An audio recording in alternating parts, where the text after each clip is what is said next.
And before we conclude today, stay tuned because I'm going to give you my prediction for who Donald Trump is going to pick as his VP. And I think most of you are going to be surprised. I don't think it's going to be, let's just say, I don't think it's going to be who all the talking heads say it's going to be. But I digress. Let's go ahead and let's drill down into this. Now, the first thing I made for us here is a rough list I developed this from all types of public sources. Anybody that mentioned a likely candidate is on this list. And David, I'm interested in what you think of this list. But top of the list, I think clearly is Governor Doug Burgum, if I'm saying his name right, Doug Burgum. I believe he is the North Dakota governor, the current North Dakota governor. You also have Senator J.D. Vance. He's from Ohio. You have, of course, Senator Marco Rubio right here in the great state of Florida. You have Tim Scott. You have, Tom Cotton. He's out of Arkansas. He's a sitting senator. And of course, Tim Scott, he's a senator, the black senator from South Carolina. You have Byron Reynolds. He's a representative here in Florida. Elise Stefanik out of New York. And of course, Dr. Penn Carlson. Some honorable mentions that are some wild cards here is, of course, you have Governor Glenn Youngkin, Governor Abbott of Texas, which I thought was an interesting prediction. One of the videos I found was talking about Arkansas Governor Sarah Huckabee Sanders. Remember, she was the former press secretary at one time for former President Donald Trump. And finally, you have Carrie Lake and Tulsi Gabbard. Remember the Gabbard, she was originally a Democrat, if I remember right. I believe she ran for president. And she was the one, Dave, correct me if I'm wrong, wasn't she the one that, was Hillary Clinton said she was a Russian agent, some more nonsense? Correct, yeah. And Google made her account glitch. Like, they literally stopped her from buying ads the day after she called out Kamala in the primary debate. She was going to run ads on that moment, and Google glitched her account. It's just insane. Yeah, I know. It's interesting. And of course, Carrie Lake, she is a former news reporter, I believe, out of Arizona. I've always kind of liked her, but she's kind of bogged down with a lot of, let's just say, nonsense. I don't want to get too deep into it, but I've always liked her, but I don't really think she's considered a front runner. But you never know. Donald Trump does like surprises, so we'll just have to wait and see. I was just curious, if you don't want to divulge it now, you don't have to, but do you have a prediction as to how that might go? Yeah. So do you want to discuss the candidates one by one and then later say our predictions, or do you want to just, we can take them one by one. Do you have any initial observations about any of these particular VPs? And I have some videos I want us to look at. Some of them I think you're going to find interesting because there's some past speeches from some of these individuals that I think might have some bearing on this situation, but you never know. But go ahead and share what thoughts you have about any particular candidate you wish to talk about. Yeah, I'll just give an initial rundown and then we can go into depth later. This is a great list. First of all, you've got a really diverse set of mostly conservatives. I know Tulsi, she's more conservative than she was. She's still got some liberal positions, but a great list.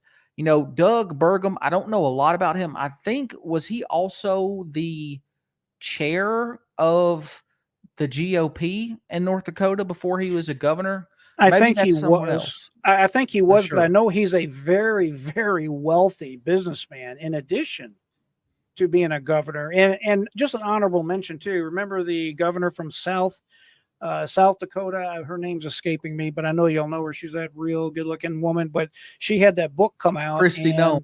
Yeah, Kristi Noem. She had that book come out about killing her dog. Very unfortunate for her because I think that pretty well, I think that's the end of that candidacy as far as her being a potential. Maybe so. We'll see. All right. Go ahead. I'm going to play this next video. Go ahead and share whatever thoughts you have there with me. Yeah, I was just going to say there's all of those candidates. I could think of reasons why yes and why no. This is going to be the biggest obstacle is, you want to get good talent, but you also don't want to pull someone from a Senate race like Carrie Lake. She's in a Senate race and she kind of backtracked on abortion. I don't think she should have had, but that's just the nature of trying to win elections. But it'll be a choice for Trump between someone who's demographically favorable and someone who is like the most competent. They're all competent on that list. I just hope he picks someone, even though VP is largely symbolic. I mean, they have some responsibilities, but they're mainly there in case something happens to the president. But I hope he picks, I mean, regardless of their gender or color, the person that's the most competent and not to appease a certain demographic of voters. All right, let's take a quick peek at this video and then we'll talk on the other side here. News alert, breaking details on Donald Trump's search for vice president. Reports out tonight that say the Trump campaign has begun the process of formally requesting information from a small group of potential running mates. The vetting process has begun. The potential candidates are North Dakota Governor Doug Burgum, Florida Senator Marco Rubio, and Ohio Senator J.D. Vance. Other people are still likely being considered, but this initial outreach suggests that these men are on the top of Trump's list. Other potential running mates like Tim Scott have been vetted, but not to the level of Burgum, Rubio, and Vance. Donald Trump says he plans to make his VP pick announcement closer to the Republican National Convention in July. Chief political anchor and executive editor of the Special Report, Brett Baer, joins me now. So, Brett, this Burgum movement is real. Apparently, the Trump people were really impressed by how he went to the courthouse to defend the president. What are you hearing? Yeah, Jesse, good evening. The Burgum movement is real. Paperwork is being exchanged, and you're right to. Okay, I want to get to a few other videos here. I just wanted I wanted our viewers to hear the highlight. I will tell you one other comment. They're going to mention Elise Stefanik here. I think one of the problems with her, even though she's well-spoken, she's come out against some of those colleges that were allowing these goofy protests to go on. I mean, she's a very smart and capable candidate, but I think she's having trouble in her own race. And I think that's one of the problems out of New York. At least that's what I heard. Whether or not that's true, that could be another story. But that's what I've heard as far as that matter is concerned. Now, any comment on that before I show this next video?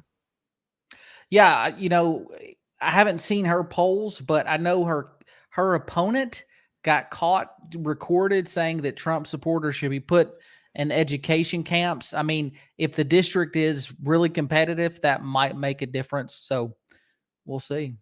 Sure, I agree. I agree totally with you. That I would think that would make a difference, no doubt about it. Let's take a peek at this and we'll talk about it. People who, while they have all turned around and become very interested, apparently, in taking on this. This is a takeoff of CNN. I thought this was an interesting little slice right here. Play that tape. Would you ever do business with Donald Trump? I don't think so. Why? I just think that it's important that you're judged by the company you keep. There's a movement to sort of gloat over the fact that the elites were right about Donald Trump, right? Wow. I'm a guy. I never liked him. You all have friends. You all have friends that are thinking about voting for Donald Trump. Friends, do not let friends vote for con artists. Wow. Yeah, see, I think that's gonna I don't see anybody talking about this, my friend, but I think that's really, really gonna hurt. Well, what's your initial thoughts on that right there? That's an interesting piece, isn't it? Yeah. Well, I saw the Marco Rubio was February 2016, the date at the top.